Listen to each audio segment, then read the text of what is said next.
name is Ralph Hutchings, and I've lived most of my life up till now in Palmer's Green. How old were you when you moved to Palmer's Green? 9. You obviously went to school in Palmer's Green. I did.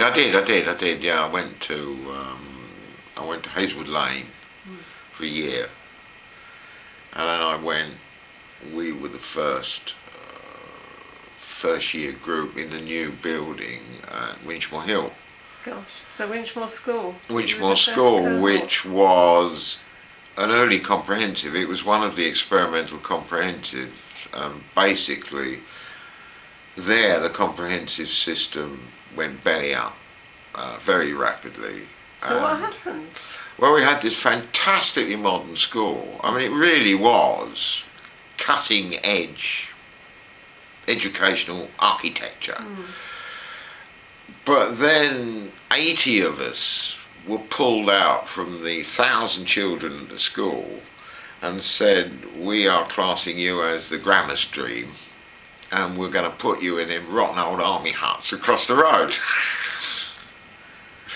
So all the intellectual kids had to sit in these leaking old huts across the road, and we were not allowed to fraternise with the rest of the people at the school. Why do you think they did that? I now know why they did that. It was an educational experiment.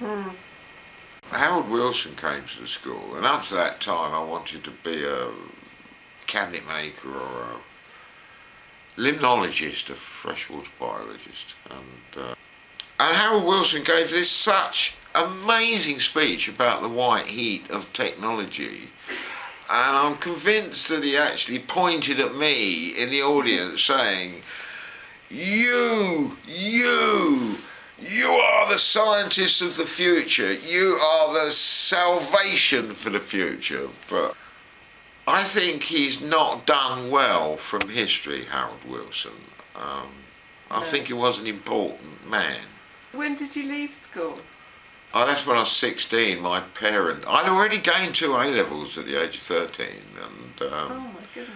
my parents wouldn't sign the papers for me to even stay on for A-levels because they wanted me to go to the family business, which was fish dealing in Billingsgate Market. Now, I didn't object to the fish, I object to working all night, you know, I mean, that's the trouble. So I jumped ship, and it was at the time, it was 1960, and there was just too much employment in this country, and the Ford Motor Company said, well, we're looking for bright lads, you know. On the understanding you work for us for 2 years in the factory at Dagenham, we will send you to university. Right? We expect you to get another A-level in that time at evening classes. And after you've been to university, we will pay all the expenses, but you have to work for us for another 2 years. And I thought, that's a great deal.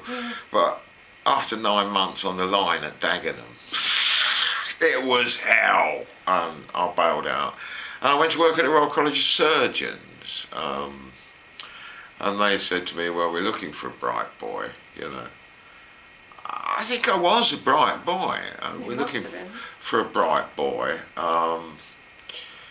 in the anatomy department, and they showed me this fantastic workshop, state-of-the-art machine tools, you know. And I remember the old professor, Gilbert Causey, saying, well, really, you know, surgery's an art up till now. We're looking for people to actually build us tools so we can do the job properly, and research equipment. It's great. But they forgot to tell me when they gave me the job that I'd have to embalm the bodies as well. So I was an embalming engineer. And they sent me to day release. I went to Imperial College and did a physics degree at Imperial College. Day release and evening classes. Virtually all my friends did that. That was the working class. Did a degree. It was the working class boy to get a qualification. Imperial College, you couldn't want any better for engineering and physics. You couldn't at all. And it was wonderful because the heavy engineering department was across the road in what was Bedford College. So we were down in the basement with the big Dean Smith and Grace Lathes, you know, knowing that there were 700 young women above us. So that was a good. That was wonderful. Oh, absolutely wonderful. That was wonderful, yeah. Could you tell us a bit about what you did for entertainment as a young man in Palmer's Green? Well, in Palmer's Green, there was a couple of cinemas, but they usually showed Doris Day films or cowboy films. In fact, anybody with any intelligence that didn't want to play snooker or go to the one pub just got out of Palmer's Green. And I had three friends, Dave, Jeff, and Colin. And they lived in Wood Green. They all lived within about 300 yards of each other. So what you'd do is I'd get on the bus and spend me tuppence on the bus, go down to Wood Green, knock on one of their doors, and we'd collect a quorum of people, and we'd go and see what was on at the Wood Green Jazz Club, which was the Fishmonger's Arms.